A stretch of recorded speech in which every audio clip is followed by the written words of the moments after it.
They say you can tell everything you need to know about a person by the way they smile at you. I didn't believe that until the night my wife, Marin, looked me dead in the eyes and smirked. It was a Tuesday, one of those oddly warm spring evenings when the world feels too alive to hide anything. We were sitting on the back patio, her nursing a glass of Pinot Noir, me trying to find the right words that had been clawing at the back of my mind for months. I asked her straight, "Marin, are you seeing someone else?" For a moment, she didn't say a word. She just swirled her wine lazily, glanced at the horizon, and when her eyes finally met mine, she smiled. Not the smile of a woman relieved to be trusted. Not the nervous laugh of someone wrongly accused. No. It was the kind of smirk you give a chess opponent when you already know they've lost and you're just playing out the final moves for the fun of it. Something in me froze. It wasn't just fear or sadness, it was clarity, cold and brutal. That smile told me everything words never could. I didn't react. I didn't argue. I didn't beg. I nodded slowly, stood up from the chair, and walked back into the house. While she stayed outside, probably thinking she had won some silent, twisted game, I sat down at the kitchen counter and made a plan. Her annual charity gala was coming up in 3 days. It was her pride and joy, her chance to flaunt her connections, her beauty, her carefully curated image. And she had no idea that I was about to shatter it without raising my voice or making a scene. All I needed was someone who could make her feel invisible, irrelevant, and powerless. And I knew exactly who to call. That night, while Marin stayed outside sipping wine under the stars, I texted someone I hadn't spoken to in years. A woman who had once made even Marin jealous and who, as it turned out, owed me a favor. I smiled too, but it wasn't the same smile. Mine was the smile of a man who had just flipped the board while his opponent wasn't looking. And that was just the beginning. The woman I texted that night was named Celine Arliss. If you're wondering about the name, yeah, it fits. She always sounded like trouble wrapped in elegance, and she lived it too. Years ago, before Marin and I got married, Celine and I had a brief, intense connection, one of those almosts that never became anything serious because life pulled us in different directions. But we always stayed aware of each other. We were the kind of people who could go years without talking and pick up the conversation like it had never ended.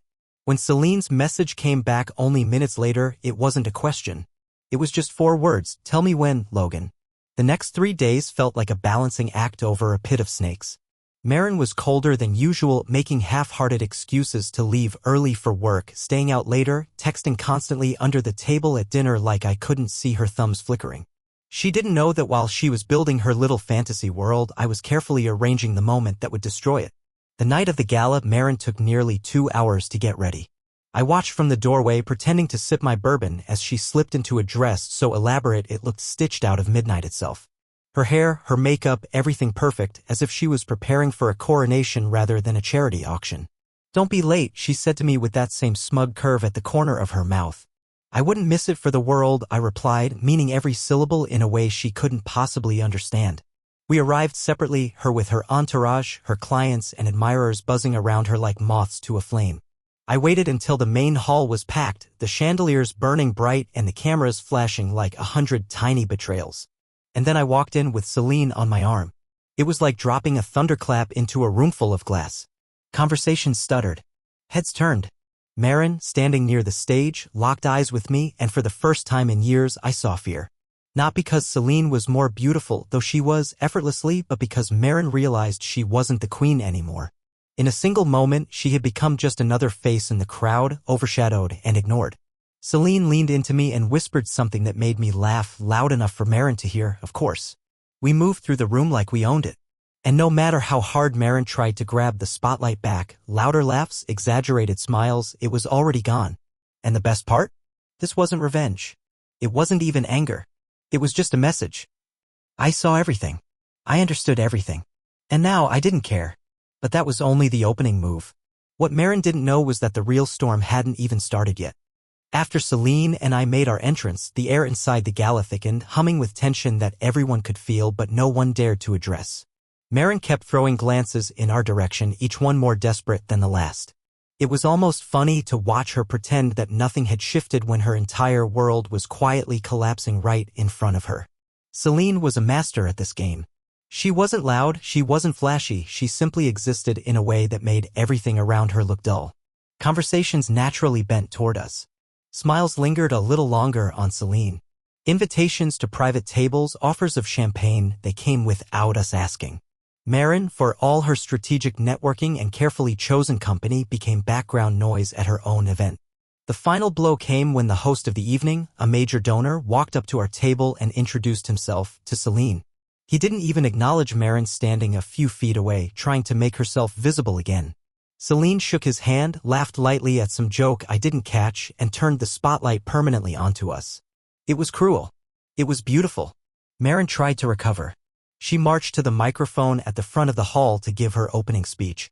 Her voice, usually strong and magnetic, wavered under the pressure of dozens of eyes darting between her and Celine. Every stutter, every awkward pause, made the walls close in a little tighter around her. I stood at the back with Celine, one hand casually resting at the small of her back, and watched. And here's the thing, it wasn't anger anymore. It was pure detachment. Marin could have danced on that stage, burst into tears, or confessed everything into the microphone, and it wouldn't have mattered. She had already lost me the moment she smirked. After her speech, as the crowd started mingling again, Marin finally made her way over. Her face was a tight mask of rage and disbelief, but she kept her voice sugary sweet. That was always her style, keep the knives hidden behind silk words. "I see you've brought a guest," she said to me, ignoring Celine entirely. "Yeah," I smiled. "You remember Celine, don't you?" Celine extended her hand politely, almost mockingly. Marin didn't take it. "You're making a scene," Marin hissed under her breath. I leaned closer, lowering my voice so only she could hear. "No, Marin. You made the scene the moment you decided you were too good for honesty." She flinched like I had slapped her. Celine, sensing that her work here was done for now, excused herself to grab us drinks, leaving me and Marin alone in a bubble of tension thick enough to choke on. "You're going to regret this," Marin whispered. I chuckled quietly. "I already regret wasting years pretending you were someone you're not." She opened her mouth to snap back, but I didn't stay to hear it. I turned my back on her deliberately, slowly, and walked away. In that moment, in front of her carefully curated audience, Marin had become invisible. But what she didn't realize was that the real destruction hadn't even started yet. This was just the public humiliation. The private consequences? They were waiting for her just around the corner, and they were going to be much, much worse. The gala eventually wound down, but not before Marin made one last, pathetic attempt to salvage her pride. As guests filtered out under the golden glow of the chandeliers, she floated through the crowd, clinging to every conversation, trying to act like she was still in control. But the shift was undeniable. People weren't looking at her the same way. Some whispered when she passed. Some smiled too politely, the way you do when you're speaking to someone you're already planning to forget. Her mask was slipping, and every second she stayed only exposed more of the cracks underneath. Celine and I didn't stay until the end. We didn't need to.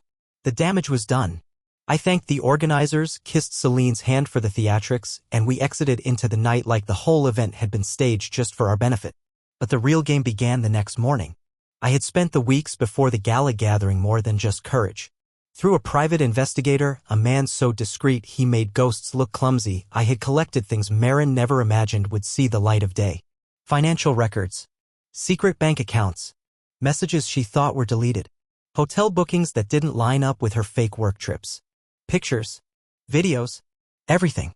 By the time Marin woke up that morning nursing what I hoped was a crushing hangover of shame and confusion, my next move was already in motion. A delivery arrived at our house just after 10, an elegant white envelope placed carefully at her doorstep. Inside was a single flash drive. No note. No threats. Just cold, indisputable evidence. I wasn't home when she found it. I had packed a single bag and checked into a boutique hotel downtown. I didn't need to see her reaction in person. I could imagine it vividly enough, the color draining from her face, the frantic scrolling through files, the sickening realization that she wasn't the puppeteer anymore. She was the puppet and I was the one cutting her strings. Around noon, my phone exploded with calls. Marin's number over and over. Then her sister's. Then one of our mutual friends. I didn't answer a single one. I left them ringing into the void. Instead, I ordered room service, opened the window to let the city noise in, and took my time savoring the quiet. It wasn't happiness, not exactly. It was something rarer, something purer, freedom. Later that afternoon, my lawyer confirmed that Marin had been served with the divorce papers. Pre-packed, airtight, undeniable. Thanks to the evidence, she wouldn't walk away with half of what she expected. She wouldn't even walk away with the house. She wouldn't walk away with her spotless reputation either, because in the circles that mattered, the truth was beginning to circulate. But the final blow, the one that would make everything real, was still waiting. And I was going to deliver it in person. Not with anger. Not with violence. Not even with raised words. Just with the kind of brutal calmness that once made her smirk at me in the first place. 2 days after the gala, after the envelope, after the endless calls and voicemails dripping with fake remorse and desperate bargaining, I decided it was time. If Marin wanted closure, she was going to get it, but on my terms, not hers. I texted her a simple message: meet me at the conservatory at 3 p.m. Come alone. The conservatory was an old glass house at the edge of the city park. We used to go there when we were still pretending to be happy. She once told me it felt timeless, like nothing bad could happen inside those walls. How fitting then that it would become the place where she realized time had run out for us. When I arrived, Marin was already there, pacing near the entrance in a fitted black coat that looked like it cost more than my first car. Her face was drawn tight, her eyes darting nervously at every sound. For the first time since I had known her, Marin didn't look composed. She looked lost. She hurried toward me as soon as she saw me, her heels clattering awkwardly on the old stone path. "Logan, please," she started, voice trembling just enough to sound human again. "We can fix this. Whatever you think you know, it's not what it looks like." I let her ramble for almost 2 full minutes. Excuses, half-confessions, tears welling in her perfect eyes. It would have been convincing, maybe, if I hadn't already seen the evidence myself. If I hadn't already spent nights staring at her fake business trips logged against romantic dinner receipts and hotel check-ins under fake names. When she finally ran out of air, I pulled a slim folder from my jacket and handed it to her. "These are the final divorce agreements," I said flatly. "Everything has been arranged. You can have your personal accounts, your car, and whatever you can fit in 2 suitcases. Everything else gone?" She took the folder with shaking hands, flipping through the pages like she thought she might find a hidden lifeline in the fine print. "This isn't fair," she whispered, her voice cracking. I shrugged. Neither was lying for years. Tears spilled down her cheeks then, genuine ones this time. But they didn't move me. Not anymore. Watching her fall apart wasn't satisfying, not really. It just felt inevitable. Like gravity finally catching up to a stone someone had thrown into the air, hoping it would just float forever. "I made a mistake," she sobbed. I thought I needed more." I tilted my head slightly. "And now you have exactly what you wanted. Freedom." She shook her head violently, reaching out for my arm like she could physically pull me back into her life. I stepped back without hesitation. "You lost me the night you smiled, Marin," I said quietly. "That was when you chose yourself over us." I didn't yell. I didn't curse. I didn't even raise my voice. I just turned around, walked back toward the gate, and didn't look back. Not when she called my name. Not when she started sobbing louder. Not when she finally realized that I wasn't bluffing. Behind me, the grand glass dome of the conservatory shimmered in the afternoon sun, trapping her inside like a memory she could never escape. And for the first time in a long time, I felt light, untethered, like I was finally breathing real air again. But even then, a part of me knew that Marin's fall wasn't over. She hadn't hit bottom yet. Not by a long shot. The next few days after the meeting at the conservatory passed in a strange kind of peace. It was almost like the universe itself had sighed in relief when I walked away from Marin. I went back to work, slept deeper than I had in years, and for the first time in a long time, I started making plans that didn't involve calculating her moods or dodging her lies. Freedom didn't come in a loud explosion, it came quietly, like the sun rising after a never-ending storm. But Marin wasn't done yet. She didn't know how to lose gracefully. At first, she tried to flood me with guilt. Late-night calls. Messages saying she had made mistakes, that she was ready to be better. Promises of counseling, of therapy, of anything if only I would listen. But I didn't. Because I understood something now. She wasn't sorry she betrayed me. She was sorry she got caught. She was sorry her perfect little empire was collapsing. And nothing she could say would rebuild what she had already burned to ash. When the guilt tactics didn't work, Marin switched gears. Anger. Blame. Accusations that I had set her up, that I had humiliated her on purpose. She sent nasty emails, borderline unhinged texts, even tried reaching out to my family to smear my name. It was sad, honestly. Watching a woman who once walked into every room like she owned it now clawed desperately at anything that might restore her imagined power. What she didn't know, what she could never have guessed, was that her real reckoning was already unfolding behind the scenes. Celine had friends too. Friends who moved in high circles. Friends who knew how to pull quiet strings in industries where reputation was everything. I never asked for favors, but when Celine found out the full extent of Marin's deception, she made a few phone calls without me even having to suggest it. In the span of a week, Marin's world shrank. One of her biggest consulting contracts suddenly reevaluated their partnerships and cut her loose. Invitations to exclusive charity boards dried up without explanation. Old friends who used to fawn over her stopped returning her calls. It wasn't a coordinated takedown, no tabloids, no public scandals. Just doors quietly closing. Opportunities vanishing. People distancing themselves without ever saying why. To everyone else, it probably looked like bad luck. A streak of misfortune. But we knew better. It was karma moving with the precision of a scalpel instead of a hammer. One evening, a full week after the conservatory meeting, I sat at a rooftop bar downtown, nursing a whiskey and watching the city lights flicker like stars had fallen and scattered across the earth. My phone buzzed once against the table. It was a picture message. From Celine. I opened it and smiled slowly. It was a candid shot someone had taken at a networking event Marin wasn't invited to. In the background, you could see her standing outside the glass doors in a sharp dress, clutching her purse, her expression a mixture of rage and despair as she realized she wasn't getting in. Invisible. Exactly where she had placed herself the moment she chose betrayal over loyalty. I took the phone away without replying, finished my drink, and leaned back in my chair, letting the night wash over me.